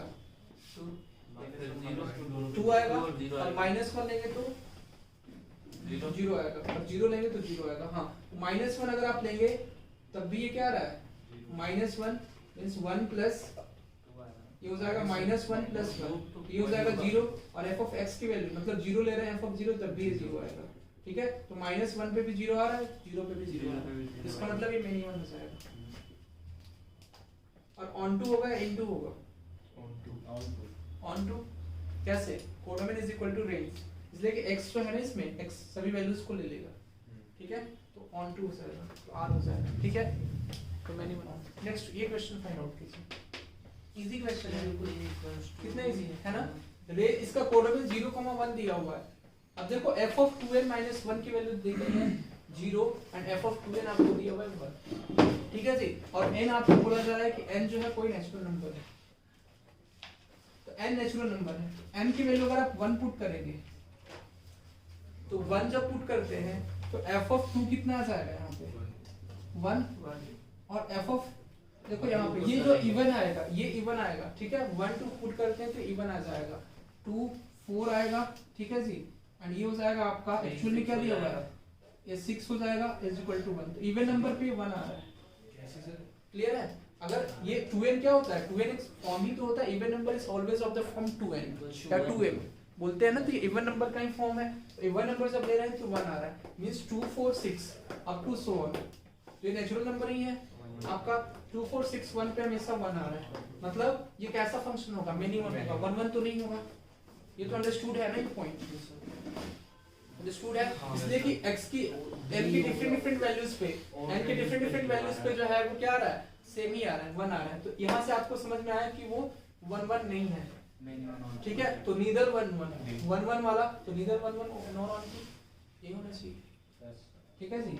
ये नंबर तो एक ही से पता चल गया। एक ही सर ऑन टू कैसे नहीं हुआ? ऑन टू कैसे नहीं होगा ये आपको समझना है। 1 1 कैसे नहीं होगा ये तो समझ में आ गया ना? ऑन टू कैसे नहीं होगा ये समझ में आना चाहिए। ऑन टू मतलब कोडोमेन रेंज के इक्वल होना चाहिए, ठीक है? Not onto. अच्छा ऑन टू का चेक कर लेते हैं, ऑन टू और इन टू। तो कोडोमेन रेंज के इक्वल होना चाहिए। तो देखो अगर आप इसमें देखो अगर कोई और नंबर आप इसमें पुट करते हैं, और एक और का ही तो फॉर्म है ना, तो उनकी n की वैल्यू 1 पुट करोगे, ठीक है? तो 1 पुट करोगे तो कितना आ जाएगा? f ऑफ 0 0, 2 पुट करेंगे आप तो क्या हो जाएगा? 3। तो f ऑफ 1 की वैल्यू 0 हो जाएगी, f ऑफ 3 की वैल्यू हो जाएगी 0, ठीक है जी? लेकिन f ऑफ 1 की वैल्यू जब आप पुट कर रहे हैं तो f ऑफ 1 आ रहा है ना? यस, ठीक है। f ऑफ 3 की वैल्यू हो जाएगी 0, f ऑफ 5 की वैल्यू हो जाएगी 0, f ऑफ 7 की वैल्यू हो जाएगी 0। क्लियर है? इसमें 0 और 1 ही आ रहा है, तो ये कोडोमेन तो रेंज के इक्वल हो रहा है जी। तो ऑन टू तो होना चाहिए। तो हमें सर ऑप्शन देंगे ना, ऑप्शन दिया है सर ऑन टू का, मैंने ऑन टू का ऑप्शन इसमें यहाँ पे पता है नोर इनटू लिखा सर चौथा ऑप्शन मैनी वन इनटू है। नहीं ना, डी इनटू है ये। अच्छा सर तीसरा सर जो सी ऑप्शन है ना वो है मैनी वन और ऑन टू। इसमें सर सी ऑप्शन कहाँ मैनी ऑप्शन वन दिए हुए? ऑप्शन तो वही से लिखे हैं आपको, नहीं सर अलग है। दूसरा ऑप्शन लिखे हैं हम। Many one onto sir may be C हो सकता अच्छा हाँ, नीचे वाला का ऑप्शन लिख दिया लग गया। यस, ऑप्शन ही दूसरा हो गया, ठीक है? कोई बात नहीं, ऑप्शंस कर लो आप। इसमें हो जाएगा ऑप्शन नंबर ए, इसका ऑप्शन दिया हुआ है 1 1 ऑन टू, ठीक है? बी नंबर ऑप्शन दिया हुआ है 1 1 इनटू इसका नीचे वाला ऑप्शन लिख लिए हैं B number is many 1 onto, and D number is many one onto. अच्छा ये ऑप्शन है आपका, तो आपको समझ में आ गया कि मेनी वन है, ऑन टू है कि इन टू है, ऑन टू है तो मेनी वन ऑन टू हो जाएगा, मेनी वन ऑन टू, ये वाला B number option, sorry C number option, ठीक है, मेनी वन ऑन टू, ये इनटू होना चाहिए, ठीक है, तो मेनी वन ऑन टू आपका होगा, समझ में आया, तो मेनी वन ऑन टू हो जाएगा इसका आंसर। कितना इजी था, इसमें कुछ है करना, मैं वन वन इनटू काफी ज्यादा इजी होते हैं, ठीक है। अब हम लोग पढ़ेंगे कंपोजिट फंक्शन, क्लियर है सबको? और क्वेश्चन करने हैं, क्वेश्चन आप करके लाना, घर से क्वेश्चन हम दे देते हैं, आप क्वेश्चन सेंड करना, ठीक है, क्वेश्चन सब लोग करके लाना, क्वेश्चन आप सेंड कर देंगे, वन इनटू पे इसके भी बेस्ट क्वेश्चन। कंपोजिट मतलब संयुक्त होता है तरह से फंक्शन, संयुक्त नहीं मिश्रित होता है, मिश्रित। कंपोजिशन मतलब मिश्रित होता है, मिश्रण इसको बोलते हैं, मिश्रित फलन, इसको हिंदी में बोलेंगे मिश्रित फलन, कंपोजिट फंक्शन। तो कंपोजिट फंक्शन में देखो आपका क्या होता है, f ऑफ x भी होता है और g ऑफ x भी होता है, ठीक है जी। तो अगर आपको कोई फंक्शन है f ऑफ x और g ऑफ x, दो फंक्शन हो जाएंगे, तो इनका कंपोजिट क्या हो जाएगा, कंपोजिट को बोलते हैं, इन दोनों का कंपोजिट फंक्शन क्या हो जाएगा, कंपोजिट को हम लोग बोलेंगे f of g of x, clear है सबको जी, f of g of x, समझ में आ रहा है, और दूसरा हो जाएगा g of f of x, clear है। तो g of f of x कैसे लिख सकते हैं और f of g of x कैसे लिखेंगे, समझ में आना चाहिए सबको, try to understand this point. तो इसको हम ग्राफ के थ्रू जो है आपको बताते हैं, जैसे देखो ये जो f ऑफ x का डोमेन और रेंज, f ऑफ x का डोमेन जो है, ये मान लो f ऑफ x फंक्शन है और f a से b आपको दिया हुआ, ठीक है, और ये y is equal to f of x होता है, और दूसरा फंक्शन है f जो है वो c टू d दिया हुआ है, क्लियर है जी, c टू d, और ये दिया हुआ है y is equal to g of x। तो f of g of x define कब होगा, f of g of x define कब होगा, जब इसका कोडोमेन जो है, ठीक है, इसका कोडोमेन किसका, फर्स्ट वाले फंक्शन का जो कोडोमेन है, समझ में आ रहा है सबको, और इसका जो डोमेन है वो क्या हो जाए, सेम हो जाए, या रेंज सेम हो जाए, एटलीस्ट क्या होना चाहिए, रेंज जो है वो सेम हो जाना चाहिए, इसका जो रेंज है ना वो इसका कोडोमेन, सॉरी इसका डोमेन होना चाहिए, तो जो इसका रेंज है वो इसका डोमेन होना चाहिए, समझ में आ रहा है। तो मींस b जो है वो कोडोमेन है और ये इसका c जो है वो रेंज डोमेन है, तो जो b में प्रेजेंट रेंज होगा, कोडोमेन नहीं, I am not talking about codomain, जो b का रेंज होगा, मींस जो ये फंक्शन का रेंज होगा वो जो है इसका डोमेन होना चाहिए, इसका g का, ये आपका g हो जाएगा, मींस g ऑफ x का, तभी आपका f of g of x defined होगा, जिसको बोलेंगे fog ऑफ x। तो देखते हैं कैसे, fog of x is defined only when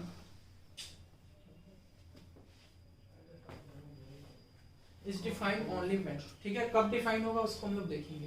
तो इसमें लिखना होगा आपको range of f of x is equal to domain of g of x, clear है सबको, इसलिए कि ये वैल्यू से इसमें जाएगा, क्लियर है पॉइंट सबको, दिस पॉइंट इज क्लियर और नॉट। तो जो इसका रेंज होगा उसका डोमेन हो जाएगा, when range of f of x is equal to domain of g of x, चीजों को बस समझना है आपको, और काफी ज्यादा इजी है कंपोजिट फंक्शन। देखोगे इसका जब मैपिंग बनाएंगे हम, मैपिंग से हम लोग ड्रॉ करते हैं, you will see here this is a, this is b, clear है जी, and this is c, this is d। तो b और c दोनों सेम ही होने चाहिए, क्लियर है ना, b और c दोनों सेम ही होने चाहिए, एक ही साथ बना रहा है और ये d हो जाएगा, तो यहाँ पे आपका b और c दोनों सेम होना चाहिए, क्लियर है पॉइंट। तो b और c दोनों सेम होने चाहिए। तो देखो अगर आपने बनाया x1 x2 x3 x4, 4 element लिए, इसमें लिया आपने 1 2 3 4 5, ठीक है, और इसमें आपने लिया L M N O, clear है पॉइंट जी। तब देखो यहाँ से ये a से b क्या हो जाएगा, f ऑफ x हो जाएगा। अगर इसका मैपिंग x1 का आप 2 से मैपिंग करते हैं, ठीक है, x2 का 3 से मैपिंग करते हैं, ठीक है, और x3 का अगर आप 4 से मैपिंग करते हैं, x4 का 5 से करते हैं, तो 1 को आपको हटाना होगा, इसलिए कि ये इसका डोमेन, आप क्या मान रहे हैं, b सेट b को अगर आप g ऑफ x का डोमेन मान रहे हैं, तो डोमेन का हर एक इमेज जो है वो डी में होना चाहिए, मतलब कोडोमेन में होना चाहिए, किसका, जी ऑफ एक्स के कोडोमेन में होना चाहिए। तो यहाँ पे देखोगे ये मैपिंग हो गया ए से बी में, और ये मैपिंग हो जाएगा, आपका समझने की जरूरत है यहाँ पे, try to understand this part. 2 से ये एल एंड 3 का एम एंड 4 का हो जाएगा ओ एंड 5 का टी। इस केस में अगर आपका जो है ये जी ऑफ एक्स हो जाएगा, ठीक है जी, जी ऑफ एक्स हो जाएगा। तो इन सभी वैल्यूज पे ये वैल्यूज देगा। देखो अगर एल, अगर आप ऐसा रखते हैं, एक्स की वैल्यू एल रखते हैं, और आपसे पूछा जाए f of g of x, तो ये क्या हो जाएगा, बता सकते हैं इससे। एक्स की वैल्यू अगर आप एल रखते हैं तो एल पे जी ऑफ एक्स की वैल्यू कितनी आ रही है 2, और इसमें अगर एफ ऑफ 2 रखते हैं ये कितने वैल्यू देगा x1। क्लियर है सबको जी कि x1 आ जाएगा यहाँ पे। This point is clear to all of you और नॉट? समझ में आ रहा है सबको, क्लियर है? यस, क्वेश्चन करेंगे इसके ऊपर तो और ज्यादा क्लियर हो जाएगा। तो ये चीजें होनी चाहिए। तो जो कोडोमेन है किसका, किसका, बी का, मतलब इसका कोडोमेन जो है इसके डोमेन के इक्वल होना चाहिए, तभी तो जी ऑफ एक्स डिफाइंड होगा, ठीक है, g of f x defined होगा और f of g of x भी डिफाइंड हो जाएगा। तो f of g of x भी निकाल सकते हो आप। F of g of x ये हो गया आपका g of f of x.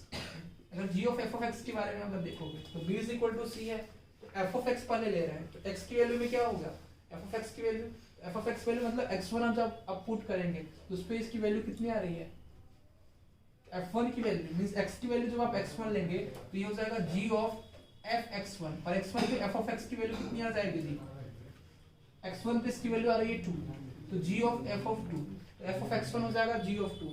समझ में आया? और g ऑफ 2 पे इसकी वैल्यू कितनी आ रही है, इसकी वैल्यू आ रही है। तो g of f of x को डिफाइन होने के लिए जो इसका कोडोमेन है, किसका, जो f ऑफ x का कोडोमेन है, ठीक है, वो इसके इक्वल होना चाहिए, किसके इक्वल, डोमेन के, g ऑफ x के डोमेन के इक्वल होना चाहिए। देखो जो g of x का डोमेन अलग अलग हम कर देते हैं, हमने क्या यहाँ माना है b is equal to c, पर मैं देखो ना b is equal to c में कंसीडर।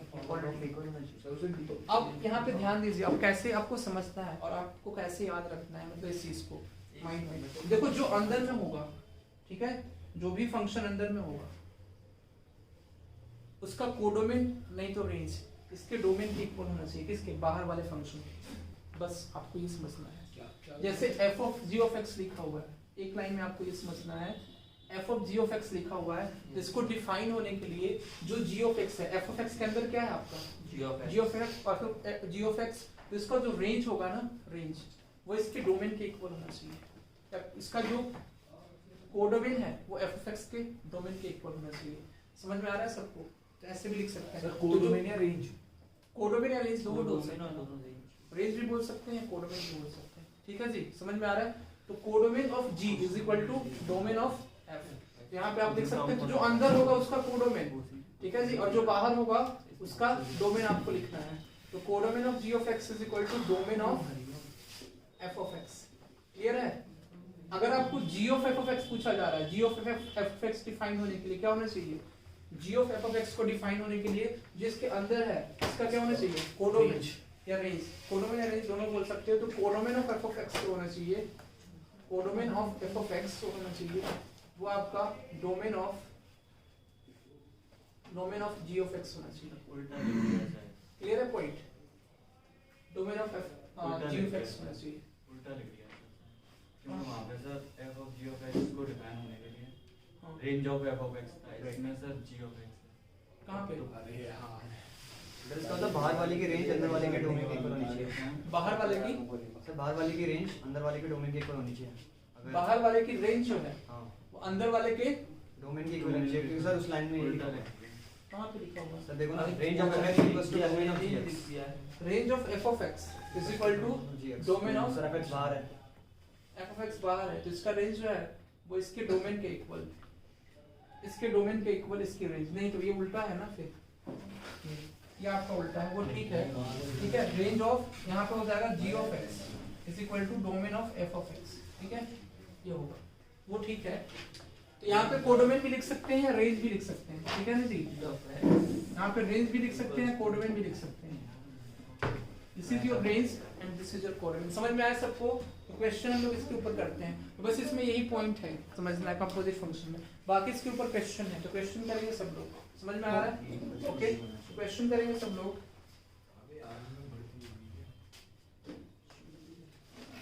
इसमें f of g of x निकालने के लिए आता है, ठीक है। F of x is equal to आपको लिखा हुआ l n 1 plus x upon 1 minus x and g of x आपको दिया हुआ है 3x plus x upon 1 plus 3x square, ठीक है। क्वेश्चन नंबर 1 हो जाएगा ये आपको दिया हुआ है, तो पूछा जा रहा है F of g of x equals f of g of x किसके इक्वल होगा, ये आपको दिया जाता है। क्वेश्चन इस तरह से आते हैं इसमें, B number is f of x का whole cube and C number is 3f of x and D number is f of x का होल स्क्वायर। क्लियर है? ये आपको करना है जी सब लोगों को। नेक्स्ट क्वेश्चन है क्वेश्चन नंबर 2। क्वेश्चन नंबर 2 आपको दिया हुआ है F of x is equal to log x and g of x is equal to x cube. तो आपको पूछा जा रहा है इसमें then f of g of a plus f of g of p equals, इसकी वैल्यू किसके equal होगी, तो हो जाएगा f of g of a के equal plus g of b के इक्वल, ये आपको बताना है। बी नंबर हो जाएगा 3FAB एंड सी नंबर हो जाएगा GFAB